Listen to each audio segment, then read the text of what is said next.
आपका बहुत बहुत स्वागत। आज जो मैं बात करूंगा यूजीसी नेट का आपका जो फर्स्ट पेपर हुआ है 18 जून 2024 उसे लेके। इस फर्स्ट पेपर का जो फर्स्ट क्वेश्चन है वो डेटा इंटरप्रिटेशन का है और डेटा इंटरप्रिटेशन के मैं केवल आंसर्स बताते जाऊंगा। एक्सप्लेनेशन में शॉर्ट वीडियो बना रहा हूं, केवल और केवल आंसर्स बताऊंगा। एक्सप्लेनेशन का वीडियो मैं अपलोड बाद में करूंगा। देखिए, फर्स्ट, यदि सभी 6 शहरों में ए टू एफ को मिलाकर 2023 में पाठकों की कुल संख्या 50,000 थी और उसी वर्ष ठीक ठाक कितने शहरों में पाठकों की संख्या 7400 से अधिक थी, तो इसका आंसर है 4। देखिए, if the ratio of number of readers from city A, question number 2 देखिए ध्यान से। यदि शहर ए से पाठकों की वर्ष 2019 की संख्या का वर्ष 2023 की संख्या से अनुपात 2:5 था, तो सभी छह शहरों में पाठकों की वर्ष 2019 की कुल संख्या का 2023 की संख्या से अनुपात कितना होगा? तो इसका आंसर होगा 3:5। तो आंसर नंबर 1। देखिए, क्वेश्चन नंबर 3, यदि सभी 6 शहरों में ए से एफ पाठकों की कुल संख्या वर्ष 2019 और 2023 में क्रमशः 4.3 लाख और 5.7 लाख थी, तो शहर बी और शहर सी में पाठकों की 2019 की कुल संख्या और 2023 की कुल संख्या के बीच का अंतर क्या रहेगा? तो इसका आंसर रहेगा ऑप्शन नंबर 1, 1.175 लाख। अब देखिए क्वेश्चन नंबर 4, यदि वर्ष 2019 में 2023 में शहर डी में पाठकों की संख्या क्रमशः 77,400 व 1,14,000 थी, तो शहर एफ में पाठकों की वर्ष 2023 की संख्या और 2019 की संख्या के बीच का अंतर कितना है? तो इसका आंसर रहेगा 27,200, यानी ऑप्शन नंबर 2। एक क्वेश्चन नंबर 5, यदि वर्ष 2019 में शहर सी और वर्ष 2023 में शहर ई से पाठकों की संख्या क्रमशः 73,100 और 51,300 थी, तो शहर बी से 2019 में पाठकों की संख्या से वर्ष 2023 में पाठकों की संख्या का लगभग कितना प्रतिशत अधिक है? तो इसका आंसर रहेगा 51.5%। तो ध्यान से समझते जाइए एक एक चीज़। अब देखिए, आधार संख्या 4 संख्या 3013 के समतुल्य आधार संख्या 10 कौन सी है? तो इसका आंसर रहेगा 199। क्वेश्चन नंबर 6 का आंसर है ऑप्शन नंबर 3, 199। अब देखिए क्वेश्चन नंबर 7, बहुत शानदार है ये भी। निम्नलिखित में से कौन से अंतर्निहित अचेतन स्मृति मेमोरी के उपभाग है? तो इसका आंसर रहेगा option number 3, A, C and E. इसका answer which of the following of the subdivision of implicit memory? तो इसका आंसर क्या रहेगा? ए, सी एंड ई, यानी ऑप्शन नंबर 3। क्वेश्चन नंबर 8, निम्नलिखित अनुसंधान संगठनों के उनके स्थापना वर्ष के अनुसार सही अनुक्रम को चिन्हित कीजिए। तो सही अनुक्रमित को चिन्हित कीजिए, तो इसका ऑप्शन नंबर 3 आंसर रहेगा ई। सबसे पहले आ जाएगा ई, फिर आ जाएगा ए, फिर आ जाएगा डी, फिर आ जाएगा सी और फिर आ जाएगा बी, यानी ऑप्शन नंबर 3, ए, ई, ए, डी, सी, बी। क्लियर? क्वेश्चन नंबर 8 आपका क्लियर हो गया। मैं वाई सीरीज के आंसर्स बता रहा हूँ, आपके क्वेश्चन अलग अलग हो सकते हैं नंबर में, तो ये वाई सीरीज के क्रमानुसार बता रहा हूँ। आपका क्रम चेंज भी हो सकता है अगर आपकी सीरीज चेंज है तो। ध्यान से सुनिए। क्वेश्चन नंबर 9 का आंसर देखिए। क्रियान्वयन हेतु द्वितीय पंचवर्षीय योजना में निम्नलिखित की अनुशंसाओं को शामिल किया गया है। तो निम्नलिखित की अनुशंसाओं में देखिए, इसका आंसर रहेगा ऑप्शन नंबर 3, केवल सी, डी और ई। सी में है ग्रामीण उच्चतर शिक्षा समिति आ जाएगा, डी में नए विश्वविद्यालयों की स्थापना संबंधी समिति आ जाएगी और त्रिवर्षीय डिग्री पाठ्यक्रम समिति, यानी इसका आंसर आ जाएगा सी, डी और ई, यानी ऑप्शन नंबर 3। अब देखिए ये क्वेश्चन भी शानदार क्वेश्चन था। सूची फर्स्ट को सूची सेकंड के साथ मिलान कीजिए। क्वेश्चन नंबर 10 देखिए, इसका आंसर रहेगा ए। इसका आंसर क्या रहेगा? ए, यानी नेफ्रोटॉक्सिक, ये 2 से मिल जाएगा, वृक्क से मिल जाएगा, यानी किडनी से मिल जाएगा। फिर हेमोटोटॉक्सिक, ये आ जाएगा आपका रक्त से मिल जाएगा। प्लौमोनोटॉक्सिक, ये आ जाएगा फेफड़ों से मिल जाएगा। हेपोटोटॉक्सिक, ये आ जाएगा आपका यकृत से मिल जाएगा, यानी इसका आंसर आ जाएगा ए। यानी ए में 2, बी में 4, सी में 1 और डी में 3, ऐसे इसका मैच होगा। ठीक है, तो इसका ऑप्शन नंबर 1 रहेगा आंसर। अब देखिए क्वेश्चन नंबर 11 में क्या आंसर रहेगा, ये भी ध्यान से समझिए। ये आपका कम्युनिकेशन से रिलेटेड क्वेश्चन है। देखिए, सूची फर्स्ट के साथ सूची सेकंड का मिलान कीजिए। तो देखिए, इसका आंसर नंबर रहेगा मुक्त वाणिज्य और संचार। तो ये मैच करेगा आपका मुक्त वाणिज्य और संचार का 4 से मैच हो जाएगा, एडम स्मिथ है। अर्थशास्त्र में संचार, एल्फ्रेड मार्शल आ जाएगा। संचार वाहिका के रूप में संचार वाहिका के रूप में भाषा, ये आ जाएगा आपका सी में 2 आ जाएगा, जॉन लॉक की है। संचार की लाइनें, ये आ जाएगा कार्ल मार्क्स की। तो समझ जाइए, ए में 4 आ जाएगा, बी में 1 आ जाएगा, सी में 2 आ जाएगा और डी में 3 आ जाएगा। अब देखिए क्वेश्चन नंबर 12। क्वेश्चन नंबर 12 ध्यान से समझिए। फोटो रासायनिक ध्रुव कोरे के बनने के लिए निम्न में से कौन कौन सी अनिवार्य आवश्यकताएं है? तो निम्न में से कौन कौन सी अनिवार्य आवश्यकताएं है, ये भी ध्यान से समझिए। तो इसमें आ जाएगा ए, सी और ई, यानी कार्बन मोनोऑक्साइड आ जाएगा, कार्बन डाइऑक्साइड आ जाएगा और सूर्य प्रकाश, यानी ए, सी और ई। इसका ऑप्शन नंबर 2 क्या रहेगा? राइट आंसर रहेगा। क्वेश्चन नंबर 13 देखिए। क्वेश्चन नंबर 13, जब आप एक या एकाधिक चरों से प्राप्त परिणाम के मान का अनुमान करने का प्रयत्न करते हैं तो आप प्रयोग करते हैं। तो इसका आंसर रहेगा बी, सी और डी।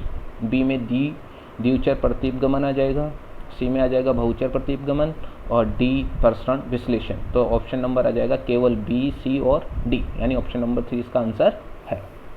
क्वेश्चन नंबर देखिए, मैथ्स का क्वेश्चन आया है। 14 नंबर का क्वेश्चन है। स्थिर जल में किसी नाव की गति 5 किलोमीटर प्रति घंटा है और धारा की गति 1 किलोमीटर प्रति घंटा है। एक व्यक्ति 24 किलोमीटर की दूरी पर स्थित स्थान तक नाव खेता है और आरंभिक बिंदु तक वापस आता है। उसके द्वारा लिए गए समय को ज्ञात कीजिए। उसके द्वारा कितना समय लिया जाएगा? उसके द्वारा जो समय लिया जाएगा वो लिया जाएगा 10 घंटे, यानी 10 आवर्स लिए जाएंगे। अब देखिए क्वेश्चन नंबर 15, जब संचार किसी समूह के अपने लक्ष्यों की प्राप्ति में सहायक है तो उसे निम्न में से किस रूप में जाना जाता है? लक्ष्यों की प्राप्ति में सहायक है तो संवर्धक भूमिका, यानी प्रोमोटिव रोल आ जाएगा। इसका आंसर क्या आ जाएगा? Promotive role. अब देखिए क्वेश्चन नंबर 16, निम्नलिखित में से कौन सी डिजिटल पहल अग्रणी अकादमिक संस्थानों एवं R&D की संगठनों में कार्यरत वैज्ञानिक शोधकर्ताओं और अन्य फैकल्टी सदस्यों के प्रोफाइल संबंधी डेटाबेस को उपलब्ध करवाती है? देखो, वैज्ञानिक शोधकर्ताओं और फैकल्टी सदस्यों के प्रोफाइल जो डेटाबेस उपलब्ध करवाती है वो करवाती है ई-विद्वान, यानी ऑप्शन नंबर 2 इसका आंसर रहेगा। क्वेश्चन नंबर 17 देखिए, निम्न में से किस प्रौद्योगिकी ने परिवहन व संचार के बीच सर्वोत्तम वियोजन की चिन्हित किया था? सर्वप्रथम वियोजन को चिन्हित किया था, तो इसका आंसर रहेगा टेलीग्राफ, यानी तार। निम्न में से किस प्रौद्योगिकी ने परिवहन व संचार के बीच सर्वप्रथम वियोजन को चिन्हित किया था? वो आ जाएगा तार। तो इसका आंसर क्या आ जाएगा? तार, ऑप्शन नंबर 1। क्वेश्चन नंबर 18 देखिए। क्वेश्चन नंबर 18, सूची फर्स्ट को सूची सेकंड के साथ क्या कीजिए? मिलान कीजिए। तो इसका आंसर शोध सिंधु मैच होगा 3 से, यानी शोध सिंधु का मिलान होगा 3 से। ई संसाधनों को विश्वविद्यालय महाविद्यालयों तक पहुंच प्रदत्त करवाता है। देखिए, शोध गंगोत्री जो मैच होगी वो होगी भारतीय विश्वविद्यालय में शोध विषयों के संक्षेप की मेजबानी करता है, फर्स्ट से मैच हो जाएगा। सी मैच होगा वो फोर्थ से हो जाएगा, यानी शोध शुद्धि अकादमिक लेखों की मौलिकता सुनिश्चित करने के उद्देश्य हेतु साहित्यिक चोरी की रोकथाम करने हेतु पहल, ये शोध शुद्धि हो गई। फिर आपका आ जाएगा FOSSEE, तो ये आपका मैच हो जाएगा डी में 2 आ जाएगा, शिक्षा हेतु स्वतंत्र उद्धार और मुक्त स्रोत सॉफ्टवेयर, यानी यहाँ पर इसका जो आंसर बनेगा वो बनेगा ऑप्शन नंबर 2, ए में 3, बी में 1, सी में 4 और डी में 2। अब देखिए बहुत अच्छा क्वेश्चन है ये, सैम्पलिंग का क्वेश्चन। यदि किसी अनुसंधान परियोजना में इस प्रकार स्थापित किया जाता है जिससे कि समष्टि में प्रत्येक को प्रतिदर्श में शामिल होने का समान अवसर मिलता है तो अनुसंधान में निहित है क्या? कोटा प्रतिचयन है, निर्णयात्मक प्रतिचयन है, सुविधाजनक प्रतिचयन है या प्रायिकता प्रतिचयन है? यानी समान अवसर सबको मिले तो यहाँ पे आएगा प्रोबेबिलिटी सैम्पलिंग, यानी प्रोबेबिलिटी सैम्पलिंग आएगा, प्रायिकता प्रतिचयन इसका आंसर रहेगा। क्वेश्चन नंबर 19 का आंसर नंबर ऑप्शन नंबर 3। अब देखिए क्वेश्चन नंबर 20, निगमन की प्रक्रिया शामिल विभिन्न अवस्थाओं को सही अनुक्रम में व्यवस्थित कीजिए। निगमन की प्रक्रिया, यानी यहाँ पर आपको रिसर्च के बारे में पूछा है, स्टेजेस के बारे में पूछा है, तो ध्यान से सुनिएगा। यानी नीचे दिए गए विकल्पों में हमें सही उत्तर का चयन करना है। देखिए सबसे पहले आप बनाते हो क्या? डाटा का संकलन करते हो। सबसे पहले कलेक्शन ऑफ डेटा आ जाएगा इसमें, फिर आपका आ जाएगा उससे आप परिणाम निकालोगे, फिर उससे आपकी परिकल्पना स्वीकृत होगी, अस्वीकृत, फिर उस सिद्धांत का पुनर्निरीक्षण करोगे, यानी DCBA इसका आंसर हो जाएगा। अब ध्यान से सुनिए क्वेश्चन नंबर 21, भिन्न भिन्नों को बढ़ते क्रम में व्यवस्थित कीजिए। भिन्न भिन्नों को बढ़ते क्रम में व्यवस्थित करना है, यानी इन सभी को आपको एक साथ लिखना है और देखना है कि कौन सा इनमें सबसे छोटा, बड़ा, फिर उससे बड़ा ऐसे है, तो अपने को बढ़ते क्रम में देखना है। तो बढ़ते क्रम में इसका आंसर हो जाएगा 4, DABC। ठीक है, तो आंसर ऑप्शन नंबर 4 इसका आंसर हो जाएगा। अब आपको देखना है मीडिया गुणवत्ता में सुधार हेतु, कम्युनिकेशन का क्वेश्चन है, मीडिया गुणवत्ता में सुधार हेतु मीडिया उत्तरदायित्व प्रणाली निम्न में से किन पर केंद्रित करती है। तो ये किन पर केंद्रित करती है, तो इसका आंसर हो जाएगा, ये मूल्यांकन भी आ जाएगा, श्रोता नियंत्रण नहीं आएगा, यहाँ पे अनुसरण आ जाएगा, शिक्षा आ जाएगा और प्रतिपुष्टि शामिल हो जाएगी, यानी बी को हटा दो, बाकी सब शामिल हो जाएंगे, केवल A, C, D और E, यानी ऑप्शन नंबर 4 इसका आंसर करेक्ट आंसर हो जाएगा। अब ध्यान से आगे चलते हैं।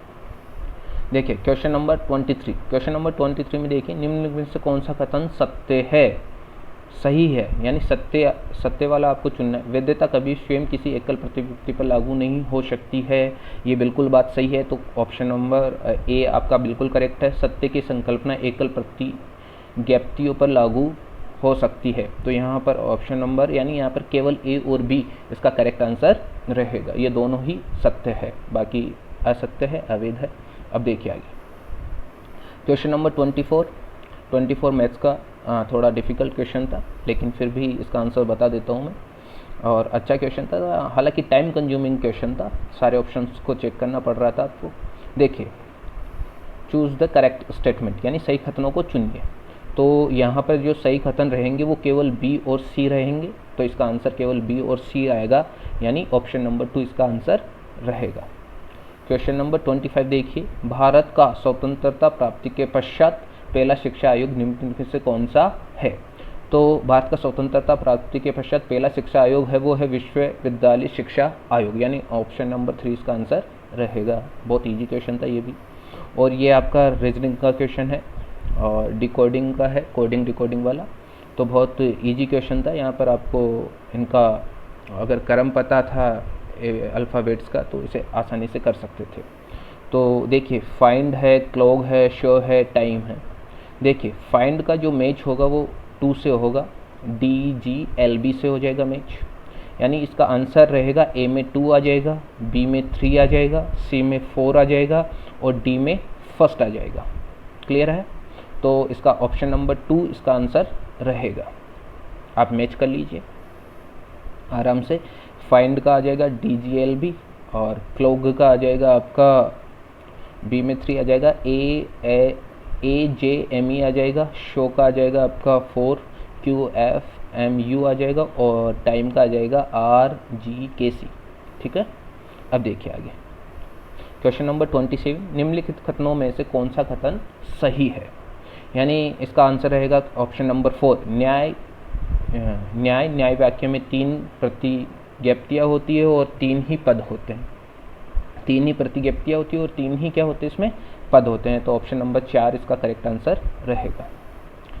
अब देखिए क्वेश्चन नंबर 28, और 28 में ध्यान से, अगर आपको इसमें सस्टेनेबल डेवलपमेंट गोल्स आपको पता थे तो इसे आसानी से कर सकते हैं। देखिए यहाँ पर जो मैच होगा goals in million development goals में आ जाएगा आपके मिलियन डेवलपमेंट गोल्स आपके 8 है, तो ए में फर्स्ट का फर्स्ट ही रहेगा, यानी ए में फर्स्ट आ जाएगा। सहस्त्राब्दी विकास ध्येय गोल यानी टारगेट मिलियन डेवलपमेंट गोल्स, ये कितने रहेंगे, ये रहेंगे 21। टारगेट मिलियन डेवलपमेंट गोल्स कितने रहेंगे 21। Goals in sustainable development goals ये आपके 17 आ जाएंगे, तो 17 देखिए सी में क्या आ रहा है आपका, सी में 2 हो जाएगा। अगर सी में आपको पता है कि सस्टेनेबल डेवलपमेंट गोल 17 होते हैं तो आप इसे आसानी से कर सकते हैं, यानी ए में 1 आ जाएगा, बी में 3 आ जाएगा, सी में 2 आ जाएगा और डी में 4 आ जाएगा। इस तरह से आपको इनकी मैचिंग कर सकते हो। क्लियर, तो 28 का आंसर ऑप्शन नंबर 2 हो जाएगा। देखिए 29 क्वेश्चन है आपका, कोई भी घोड़ा विडाल नहीं है। कोई भी घोड़ा क्या नहीं है? विडाल नहीं है। तो निम्नलिखित में से कौन सा कथन तार्किक रूप से उपयुक्त कथन के क्या है? समतुल्य है। तो इसका आंसर हो जाएगा कोई भी विडाल घोड़ा नहीं है। कोई भी घोड़ा विडाल नहीं है, तो इसका समतुल्य हो जाएगा कोई भी विडाल घोड़ा नहीं है। तो ऑप्शन नंबर 1 इसका आंसर रहेगा। अब देखिए आगे क्वेश्चन नंबर 30, निम्नलिखित कथन में से कौन सा तर्क दोष निहित है? दोष निहित देखना है, ध्यान से सुनना। फ्लू से पीड़ित लोगों को क्वारंटाइन में रखना चाहिए क्योंकि इसे कभी भी रोग को फैलने से रोकने वाले साधन के रूप में असिद्ध नहीं किया जा सकता। तो इसका आंसर हो जाएगा ऑप्शन नंबर फर्स्ट, प्रज्ञानमूलक युक्ति, यानी अपील टू इग्नोरेंस। ये इसका आंसर हो जाएगा। अपील टू इग्नोरेंस इसका क्या हो जाएगा? आंसर हो जाएगा। अब देखिए क्वेश्चन नंबर 31, निम्नलिखित में से कौन गैर तकनीकी प्रास्नातक शिक्षा हेतु स्वयं पाठ्यक्रम का राष्ट्रीय समन्वयक कोऑर्डिनेटर है? यानी समन्वयक का मतलब कोऑर्डिनेटर। अब देखिए इसका जो आंसर रहेगा वो रहेगा आपका, ये तकनीकी गैर तकनीकी आ रहे हैं तो ये तकनीकी के तो हट गए। एक तो अखिल भारतीय तकनीकी शिक्षा, ये भी नहीं रहेगा, राष्ट्रीय तकनीकी भी नहीं रहेगा, एनसीईआरटी आपकी स्कूल शिक्षा से संबंधित है, विश्वविद्यालय अनुदान आयोग आ जाएगा। इसका आंसर आ जाएगा यूजीसी, यानी ऑप्शन नंबर 4 इसका आंसर हो जाएगा। अब देखिए फिर से वही क्वेश्चन आ गया आपका, समय दूरी वाला ही आ गया है। देखिए एक मोटर नाव नदी, क्वेश्चन नंबर 32, एक मोटर नाव नदी की धारा की दिशा में कतिपय दूरी को 5 घंटे में तय करती, किंतु आरंभिक बिंदु तक नदी की धारा की विपरीत दिशा में वापस लौटने में 6 घंटे का समय लेती। यदि धारा की गति 4 किलोमीटर प्रति घंटा है तो स्थिर जल में मोटर नाव की गति कितनी है? तो इसका आंसर रहेगा 44 किलोमीटर प्रति घंटा। तो क्वेश्चन नंबर 32 का आंसर रहेगा ऑप्शन नंबर 3। क्वेश्चन नंबर 33 देखिए, पीओपी का पूर्ण रूप क्या है? तो इसका रहेगा परसिस्टेंट ऑर्गेनिक पॉल्यूटेंट्स, यानी ऑप्शन नंबर फर्स्ट इसका आंसर रहेगा। क्लियर है? Persistent organic pollutants. Question number 33 का 1 आ जाएगा। अब देखिए 34, अभिगम समय के संदर्भ में सबसे धीमे से तीव्र गति के रूप में श्रेणीबद्ध कंप्यूटर घटकों की निम्नलिखित सूची को सही क्रम में चिन्हित कीजिए। यानी आपको देखना है कि सबसे धीमे से तेज की तरफ जाना है आपको, कि सबसे धीमा कौन सा इनमें और सबसे तेज कौन सा है। देखिए सबसे धीमा आएगा इसमें ऑप्टिकल ड्राइव, फिर उससे तेज आएगा CPU, उससे तेज आएगा SSD, उससे तेज क्या आ जाएगा? SSD, फिर उससे तेज आ जाएगा आपका रैम, और रैम से भी तेज है आपका CPU कैश। तो इसका आंसर हो जाएगा ऑप्शन नंबर 1, DCBA। क्लियर? अब देखिए क्वेश्चन नंबर 35, और सूची फर्स्ट को सूची सेकंड के साथ मिलान करना है, तो बहुत आसान है। देखिए इसमें अगर आपको अर्थशास्त्र का तो पता होगा, चाणक्य है, तो अर्थशास्त्र का अगर चाणक्य पता है तो इसको आप आराम से मैच कर सकते थे। योग सूत्र का पतंजलि हो जाएगा। अब देखिए यहाँ पर लीलावती का हो जाएगा भास्कराचार्य, योग सूत्र का हो जाएगा आपका पतंजलि, न्याय सूत्र का हो जाएगा आपका गौतम, और अर्थशास्त्र का हो जाएगा चाणक्य, यानी ऑप्शन नंबर फर्स्ट इसका करेक्ट आंसर हो जाएगा। ए में 4 आ जाएगा, बी में 3 आ जाएगा, सी में 2 आ जाएगा, और डी में 1 आ जाएगा। क्लियर है?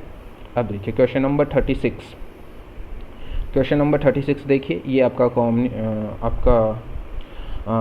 कंप्यूटर से रिलेटेड क्वेश्चन है, तो ICT वाला क्वेश्चन है, तो बहुत आसान क्वेश्चन है। देखिए match the list 1 to list second, किसी प्रस्तुतिकरण के लिए वॉइस ओवर निवेश करने हेतु काम में क्या लिया जाएगा? माइक्रोफोन लिया जाएगा, यानी ए में 3 आ जाएगा। पिन निविष्ट करने के लिए, यानी इनपुट ए पिन, तो नंबर पैड काम में आ जाएगा इसका, तो ऑप्शन नंबर 4 आ जाएगा। किसी मेन्यू से विकल्पों को चुनने के लिए तो माउस का यूज करेंगे। फ्लाइट अनुरूपक को संचालित करने के लिए हम यूज करेंगे क्या? जॉयस्टिक का, यानी ए में 3, बी में 4, सी में 1 और डी में 2, ये इसका मैचिंग हो जाएगा। अब देखिए क्वेश्चन नंबर 37, ये जानना कि आपको आपकी बहन की तुलना में बीजगणित अधिक कठिन लगती है किंतु इसमें आप अभ्यास से सुधार कर सकते हैं, तो ये निम्नलिखित में से किसका उदाहरण है? तो ये अधिसंज्ञान का एग्जाम्पल है। तो क्वेश्चन नंबर 37 का आंसर रहेगा ऑप्शन नंबर 2। संचार हेतु, क्वेश्चन नंबर 38, संचार हेतु किसी कंप्यूटर के डिजिटल संकेत को किसी अनुरूप संकेत में रूपांतरित करने के लिए प्रयुक्त युक्ति कहलाती है। यानी एनालॉग को किस में बदलना, डिजिटल में बदलना, ठीक है। यानी यहाँ पर मॉडम का काम आता है, ये क्या यूज़ किया जाता है, मॉडम, यानी डीमॉड्यूलेटर, मॉड्यूलेटर इसकी फुल फॉर्म होती है, मॉड्यूलेटर डीमॉड्यूलेटर। तो इसका ऑप्शन हो जाएगा 2, यानी एनालॉग को डिजिटल में कन्वर्ट करता है और डिजिटल को एनालॉग में कन्वर्ट करने का काम करता है। तो क्वेश्चन नंबर 38 का आंसर हो जाएगा ऑप्शन नंबर 2। अब देखिए क्वेश्चन नंबर 39, सूची फर्स्ट को सूची सेकंड के साथ आपको मिलान करना है।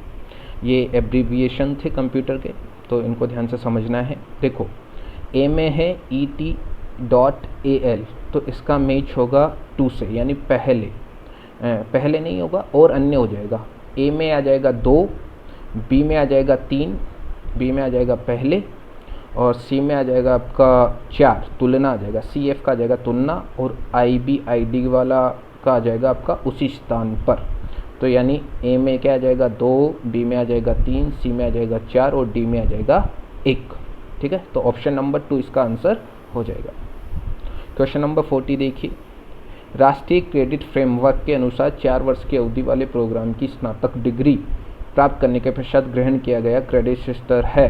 तो ये क्रेडिट स्तर 6 होता है, तो इसका आंसर रहेगा 6, ऑप्शन नंबर 2। कंप्यूटर मेमोरी आकार के बारे में ऐसे डी में निम्नलिखित कथनों में से कौन सा सही है। तो इसका आंसर रहेगा आपका केवल सी, यानी 3500 KB 2 GB से छोटा होता है। तो ऑप्शन नंबर सी, केवल और केवल क्या आएगा इसमें, सी आएगा। क्लियर है। अब देखिए आगे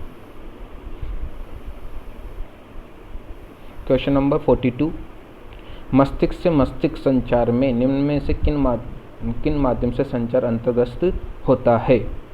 तो अंतर्गत होता है तो केवल बी, सी और डी आ जाएगा, यानी साझी धारणा आ जाएगी, मूल्य आ जाएगा और आ जाएगा शोर का हेरफेर। तो इसका आंसर आ जाएगा 2। क्लियर।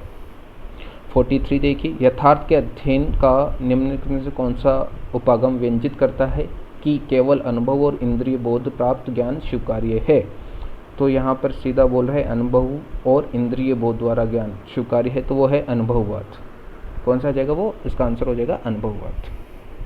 निम्नलिखित को बढ़ते गुणार्थ के क्रम में व्यवस्थित कीजिए। गुणार्थ के क्रम में व्यवस्थित करने के लिए इसमें सबसे पहले आ जाएगा एथलीट, फिर आ जाएगा आपका बॉल प्लेयर, फिर आ जाएगा बेसबॉल खिलाड़ी, फिर आ जाएगा फील्डर। तो क्वेश्चन नंबर 44 का आंसर हो जाएगा option number 3, DBCA।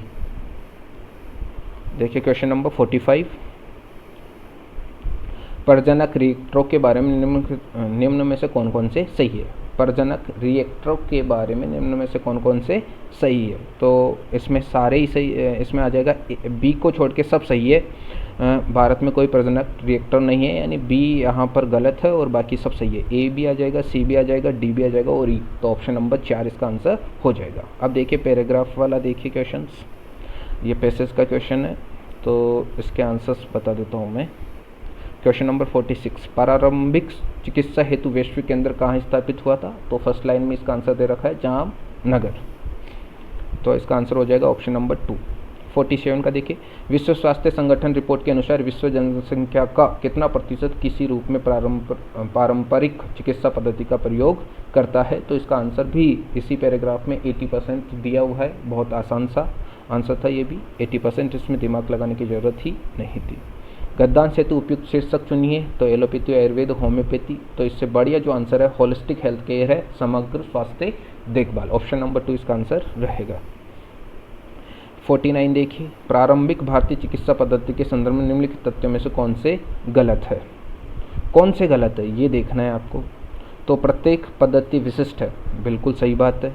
Ayurveda, naturopathy, योग, यूनानी, सिद्धा, शैव, ऋग और होम्योपैथी शामिल है, ये बात भी बिल्कुल सही है। पारंपरिक शिक्षा प्रणाली में ये पारंपरिक चिकित्सा प्रणाली में यह है। आधुनिक स्वास्थ्य विज्ञान उससे पूर्ववर्ती है, तो ये गलत है। और प्रत्येक पद्धति का तत्व समान दर्शन है, और ये भी गलत है। यानी सी और डी गलत है और ए और बी सही है। तो आपको गलत वाले बताने थे, तो सी और डी इसमें गलत है, तो ऑप्शन नंबर 3 केवल सी और डी इसका आंसर रहेगा। क्वेश्चन नंबर लास्ट आपका 50 नंबर का क्वेश्चन है, देखिए इसे। विश्व के अनेक देशों में चिकित्सकीय बहुलवाद सामान्य है क्योंकि, देखिए विश्व के अनेक देशों में चिकित्सकीय बहुलवाद सामान्य है क्योंकि, इसका ऑप्शन नंबर 4 आंसर रहेगा। चिकित्सा की कोई भी एक पद्धति सभी स्वास्थ्य सरोकारों पर सरोकारों का अकेले निवारण नहीं कर सकती है। तो ऑप्शन नंबर 4 इसका आंसर रहेगा। तो आपके मैंने फर्स्ट पेपर के सभी आंसर्स बता दिए हैं, आप चेक कर लीजिए, आपका असमंजस भी दूर हो जाएगा। ये लगभग एक मैंने श्योरिटी के साथ एक आंसर की डेवलप की है, आपकी पूरे रिसर्च के साथ मैंने इसके आंसर्स लेके आया हूँ। तो आप अपने मार्क्स बताइए मुझे कमेंट बॉक्स में कि आपके मार्क्स कितने बन रहे हैं, आपके 25 अबो या 30 अबो जो लेके आएंगे या 35 के अबो जो भी लेके आएंगे तो उनके JRF के चांसेस भी बन सकते हैं। फर्स्ट पेपर के साथ साथ आप सेकंड पेपर के भी मुझे अपने आंसर अपने मार्क्स कमेंट कर सकते हैं। तो इसी के साथ विकास क्लासेस आपको कैसी लगी, ये आपका रुझान मुझे कमेंट बॉक्स में बताइए। मैंने आपके लिए बहुत अच्छे से मेहनत के साथ ये तैयार किया आपके आंसर की। तो विकास शर्मा क्लासेस में आपने इतना समय दिया और बने रहे इतनी देर से, इसके लिए आपका बहुत बहुत आभार और धन्यवाद।